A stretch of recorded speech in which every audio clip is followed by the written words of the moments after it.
Sebelumnya saya akan coba menjelaskan dulu bahwasanya hutang dalam Islam itu hanya dibolehkan bagi orang yang terdesak atau sangat membutuhkan. Dan tidak dianjurkan orang berutang sementara dia punya kemampuan. Contoh kasus di zaman kita sekarang yang terjadi banyak pelanggaran agama adalah makin mampu, maka makin banyak utangnya. Padahal sebenarnya ini tidak dibolehkan dalam syariat. Karena hutang itu sekali lagi hanya boleh bagi orang yang tidak mampu atau terdesak. Kita temukan misalnya penggunaan kartu kredit di zaman kita sekarang, justru makin kaya orang tersebut, maka makin besar limitnya agar dia berhutang. Walaupun cicilan tersebut 0%, sementara dia mampu untuk membeli cash, maka ada larangan dalam Islam untuk berhutang. Jadi hutang ini hanya bagi orang yang perlu saja, terdesak. Ya, sementara bagi yang mampu tidak dibolehkan. Beranjak daripada hadis Nabi SAW yang disahihkan oleh para ulama hadis. Seingat saya ini diriwayatkan oleh Imam Ahmad dan Imam Adz-Dzahabi rahimahullah menyebutkan hadis ini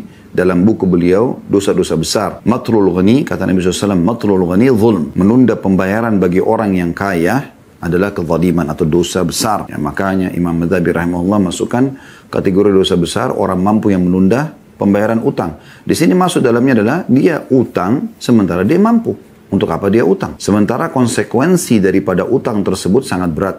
Ya, nanti akan kita jelaskan dalil-dalil orang yang menunda pembayaran utang sementara dia mampu atau sengaja dia berhutang sementara dia mampu. Ya. Dan sisi yang lain, kalau seandainya ada orang yang harus pun berutang, maka dia dianjurkan dalam syariat untuk mengikuti hadis Nabi SAW, yaitu sabda beliau, barang siapa yang berhutang dan dia niat ingin mengembalikannya, membayarnya, maka Allah akan mudahkan dia membayarnya. Dan barang siapa yang berhutang tidak ingin membayarnya dari awal, ya, dia tidak ingin membayar, maka Allah pun akan persulit dia untuk membayarnya. Sementara banyak sekali ancaman bagi orang-orang yang wafat sementara dia tidak membayar utangnya. Sebagaimana dalam hadis Nabi SAW diantaranya beliau bersumpah 3 kali, demi zat yang jiwaku dalam genggamannya, kalau seandainya seseorang itu mati, terbunuh mati syahid, kemudian dia hidup lagi, terbunuh mati syahid, kemudian dia hidup lagi, terbunuh mati syahid yang ketiga kali, ya, 1 kali aja sudah luar biasa, apalagi sampai 3 kali mati syahid, tidak akan diterima ruhnya oleh Allah Subhanahu Wa Taala sampai utangnya terbayar.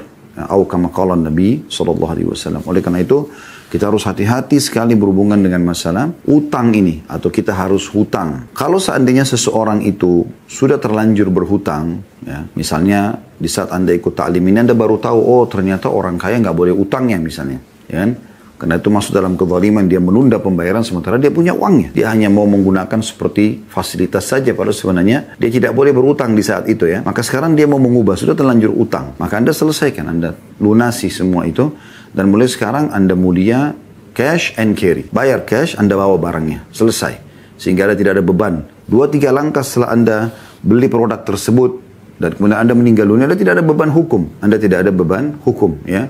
Apalagi yang terjadi pada sebagian orang, mereka berutang tanpa diketahui oleh ahli warisnya, sehingga akhirnya ahli warisnya pun tidak membayarkan hutang tersebut dan menjadi penyebab dia disiksa gara-gara hutang-hutang yang melilit, yang tadinya semasa dia hidup bisa sebenarnya dia tidak perlu utang gitu, ya. Jadi ini poin yang perlu digarisbawahi. Tapi kalau orang sudah terlanjur berhutang, dia bertobat nasuha, kalau memang dia adalah orang kaya dan tidak mengulanginya, dan dia bisa membaca doa yang akan kita bacakan sebentar lagi, teman-teman sekalian. Dan juga bagi orang-orang yang tidak mampu, kemudian dia juga kesulitan untuk membayar, dia juga menggunakan doa ini. Doa yang diangkat di sini ada 2. Doa yang pertama adalah Allahumma kfini bihalalika an haramik wagnini wa agnini bifadlika amman siwak.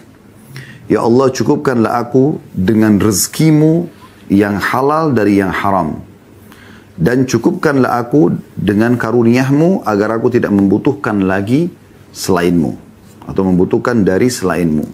Hadis ini diriwayatkan Tirmidzi di 5 halaman 560 dan juga disebutkan oleh Syekh Al-Albani dalam Sahih Tirmidzi di jilid 3 halaman 180. Doa ini teman-teman sekalian, ya, doa yang dianjurkan sekali oleh Nabi SAW untuk dibaca. Dan ada seorang perawi hadis, seingat saya Ibnu Abbas radhiyallahu anhu mengatakan, kalau seandainya engkau membaca doa ini, ya, maka niscaya Allah akan melunasi, ya, hutang-hutangmu walaupun memenuhi langit. Dan ini potongannya kita bisa bagi 2 doa ini. Ya Allah, cukupkanlah aku dengan rezekimu yang halal dari yang haram. Maksudnya agar selalu pendapatanku hanya yang halal saja, ya, yang betul-betul aku bebas untuk mengelolanya, menikmatinya. Dan potongan yang kedua adalah, dan cukupkanlah aku dengan karuniamu agar tidak membutuhkan dari selainmu. Maksudnya ini menyinggung masalah utang. Supaya aku tidak akan pernah utang lagi sama orang lain dan tolong lunasilah utang-utangku tersebut. Ini makna daripada doa yang pertama. Doa yang kedua ada poin B-nya. Allahumma inni a'udzubika minal hammi wal hazan wal ajzi wal kasal wal bukhli wal jubni wa dala'id daini wa galabatir rijal. Ya Allah, sungguhnya aku berlindung kepadamu dari duka dan kesedihan, kelemahan dan kemalasan, kebakhilan dan sifat pengecut, serta himpitan hutang dan penindasan orang-orang. Hadis ini diriwayatkan Imam Bukhari jadi 7 halaman 158. Pernah ada seorang sahabat datang kepada Nabi SAW dan mengeluhkan tentang utang yang melilit dia. Maka Nabi SAW pun memerintahkan agar dia membaca doa ini agar Allah Subhanahu Wa Taala menyelesaikan utangnya. Diambil dari potongan hadis, ya, potongan doa yang terakhir, wa dala'id daini wa galabatir rijal, dan selamatkan aku ya Allah dari himpitan hutang dan penindasan orang-orang. Karena dua hal ini sangat berdekatan ya. Orang kalau utang lama nggak dibayar maka akan bisa memunculkan penindasan pemilik piutang kalau mereka tidak beriman kepada Allah Subhanahu wa taala. Ibnu Abbas juga menyebutkan bahwasanya siapa yang membaca doa ini maka akan dilunasi utangnya oleh Allah Subhanahu wa taala walaupun memenuhi langit. Tapi tentu di sini diikuti dengan ikhtiar-ikhtiar, karena Islam mengajarkan kepada kita teman-teman sekalian, selain berdoa kita juga berikhtiar. Ada asbab, ada sebab-sebab ya. Maryam alaihissalam pada saat dia lagi hamil dan mau melahirkan Isa alaihissalam di bawah sebuah pohon, Allah sebutkan dalam surah Maryam, a'udzu billahi minasyaitonir rajim, wa huzzi ilaiki bijiz'in nakhlati tusaqit alayki rutaban janiyya. Dan goncangkanlah pohon kurma yang ada di sebelahmu, hai Maryam, maka akan berjatuhan kepadamu kurma-kurma yang sudah matang. Kenapa Allah Subhanahu wa taala tidak jatuhkan langsung saja kurma itu? Langsung aja di pangkuan Maryam, atau langsung saja Maryam merasa kenyang. Allah Subhanahu wa taala ingin manusia memahami kalau Allah menciptakan sebab-sebab yang seharusnya sebab itu diikuti. Jadi sebab kita akan sembuh dengan kita ikhtiar berobat. Jadi kita sebab mendapatkan rezeki dengan kita coba bekerja, berusaha, berikhtiar. Nah, ini semua poin-poin yang harus diketahui. Kenapa Musa alaihissalam pada saat mau membelah Laut Merah untuk selamat dari Fir'aun, Allah masih suruh Musa untuk mencambukkan tongkatnya ke pinggiran Laut Merah, baru kemudian air Laut Merah itu meninggi seperti dinding-dinding. Kenapa Allah SWT tidak langsung saja menaikkan air tanpa ada cambukan dari tongkat Nabi Musa alaihissalam ke pinggiran laut? Supaya ada ikhtiar, ada sebab yang mendatangkan hasil gitu ya. Itu yang dimaksudkan di sini. Jadi seseorang itu berusaha berikhtiar menyelesaikan hutang-hutangnya sambil dia membaca doa-doa ini tentunya. Tentu doa yang kedua ini memiliki banyak sekali kandungan. Ada 8 hal yang kita berlindung dari Allah Subhanahu wa taala. Yang pertama, berlindung dari ham. Allahumma inni a'udzubika minal ham, atau duka. Duka biasanya lebih dalam lagi daripada kesedihan ya. Misalnya kehilangan orang yang sangat dicintai, atau dari kaya raya tiba-tiba bangkrut, itu duka. Diistilahkan dengan ham, sampai membuat orang itu sulit untuk tidur ya, sulit untuk makan, beraktivitas, itu diistilahkan dengan ham. Kita berlindung kepada Allah Subhanahu wa taala agar diselamatkan dari duka seperti ini. Wal hazan, hazan kesedihan secara umum ya. Tapi tidak mendalam seperti ham. Jadi ham itu lebih dalam daripada hazan. Tapi hazan ini teman-teman sekalian secara global. Semua jenis kesedihan yang membuat kita jadi sedih, merasa kecil hati dan segala macam, ini kita berlindung kepada Allah SWT darinya. Kemudian itu yang pertama dan yang kedua. Yang kedua, ketiga dan yang keempat adalah wal ajzi wal kasal. Dan kami berlindung kepadamu ya Allah dari kelemahan, ajz. Selalu merasa, kayaknya saya nggak bisa. Islam selalu mengajarkan, saya bisa. Selama itu halal, lakukan, nikmati. Tempuh jalannya untuk meraihnya gitu. Selama itu haram, walaupun kita mampu, kita tinggalkan. Jadi kita berlindung kepada Allah SWT dari kelemahan, selalu merasa tidak bisa.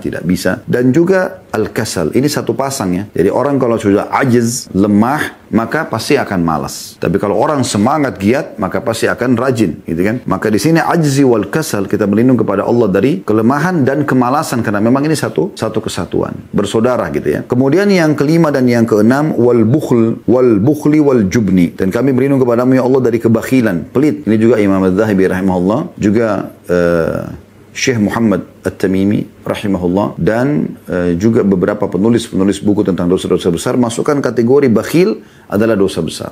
Pelit, perhitungan, tidak mau mengeluarkan di jalan Allah Subhanahu wa taala. Ini kita berlindung kepadanya atau darinya. Dan sifat pengecut, Islam tidak kenal pengecut, selalu pemberani pada kebenaran tentunya ya, berani dalam mempertahankan kebenaran. Kemudian dua sifat yang terakhir, yang ketujuh dan delapan, ini jadi saksi bahasan kita, wadala'id daini, dan terhimpit hutang. Artinya sampai pada tingkat utang-utang itu saya tidak bisa bayar. Wa galabatir rijal, ini juga satu pasang, dan penindasan orang-orang. Karena umumnya kalau orang tidak membayar utang maka akan lahir penindasan. Baik, untuk lebih jelasnya teman-teman sekalian, kita akan coba lebih dalam membahas tentang masalah utang. Setelah tadi kita singgung, tidak boleh seseorang yang kaya berutang, ya, dia hindari, ya, dan orang yang utang harusnya dia niat untuk membayar dan dia memohon kepada Allah SWT agar dimudahkan. Maka kita akan coba dulu menyebutkan teman-teman, kalau hutang ini memang sesuatu yang berbahaya dalam kehidupan seorang muslim. Tapi ada, ya, dua poin yang perlu kita titik beratkan. Yang pertama, orang yang menghutangkan orang itu punya keutamaan. Anda kalau Allah berikan kelebihan rezeki, lalu ada orang yang butuh dan Anda utangkan dia, ini punya keutamaan tersendiri. Ini adalah jenis investasi yang tidak ada keuntungan dalamnya. Jadi saya sering bahasakan supaya mudah difahami, investasi dalam Islam ada dua. Investasi yang boleh Anda ambil keuntungan darinya, seperti Anda meletakkan dana Anda di satu perusahaan atau di tangan seorang teman, dengan tujuan agar dia memutarnya dan akhirnya kita dapat bagi hasil. Ini nggak ada masalah. Anda ambil keuntungan dari situ. Tapi ada jenis investasi kedua, ini murni Anda berikan dana Anda tapi Anda tidak berharap ada feedback, ada kembali. Ya, maksudnya ada nilai tambahannya, yaitu utang piutang. Nah, ini banyak orang tidak faham. Sehingga mereka ada yang terlalu berlebihan dalam masalah ini, dalam arti kata, ya, mereka utang gitu kan, tapi tetap harus ada keuntungan. Ini berlebihan. Padahal sebenarnya tidak boleh. Kalau dia mau ada transaksi jual beli.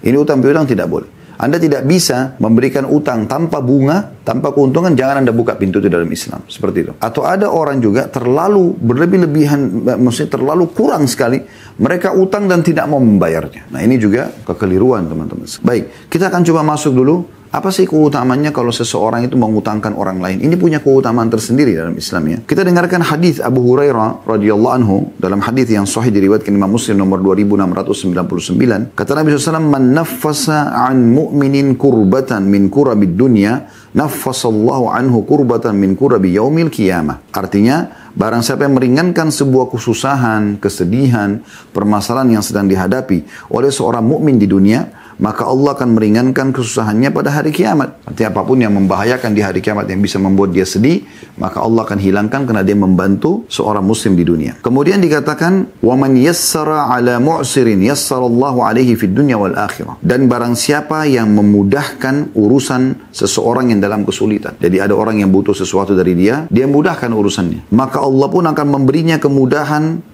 di dunia dan di akhirat. Pegawai Anda, pembantu rumah tangga, supir Anda mudahkan urusannya.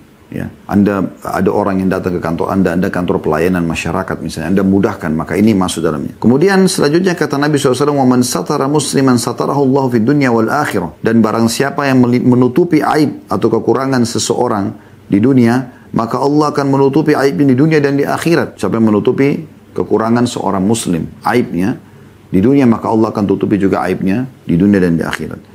Dan yang terakhir, yang keempat, kata Nabi SAW, "Wallahu fi aunil abdi ma kana al-abdu fi auni akhi." Dan Allah akan senantiasa menolong hambanya selama hambanya tersebut menolong saudaranya. Keempat hal ini teman-teman sekalian, masuk dalamnya adalah melunasi utang atau memberikan utang. Ya kan? Karena potongan pertama, barang siapa yang meringankan sebuah kesusahan atau kesedihan seorang mukmin dunia, Allah akan meringankan susahnya pada hari kiamat. Ini termasuk utang. Orang tidak mungkin datang mau utang kecuali memang dia dalam keadaan susah. Anda berikan, Anda dapat keutamaan itu. Kemudian yang kedua, barang siapa yang memudahkan urusan seseorang dalam keadaan sulit, Allah akan mudahkan urusan dunia dan di akhirat. Artinya, dia lagi dalam kesulitan, Anda mudahkan urusannya. Dia mau bayar rumah sakit anaknya, dia mau bayar rumah sakit buat dia, mau beli obat, dan segala macam hal. Maka Anda dapat lagi di sini. Ini dengan membayar utang, memberikan utang. Potongan ketiga juga Anda dapatkan dengan memberikan utang, yaitu barang siapa yang menutup aib seseorang muslim di dunia, Allah akan tutup aibnya di dunia dan di akhirat. Ini kan kekurangan dia, aib dia. Anda tutupin dengan cara memberikan kepada dia pinjaman. Dan yang terakhir, Allah senantiasa menolong hambanya selama hamba tersebut menolong saudaranya. Dan ini pertolongan juga dengan memberikan utang. Jadi semua yang dijanjikan dalam hadis ini, empat-empatnya bisa didapatkan dengan mengutangkan orang.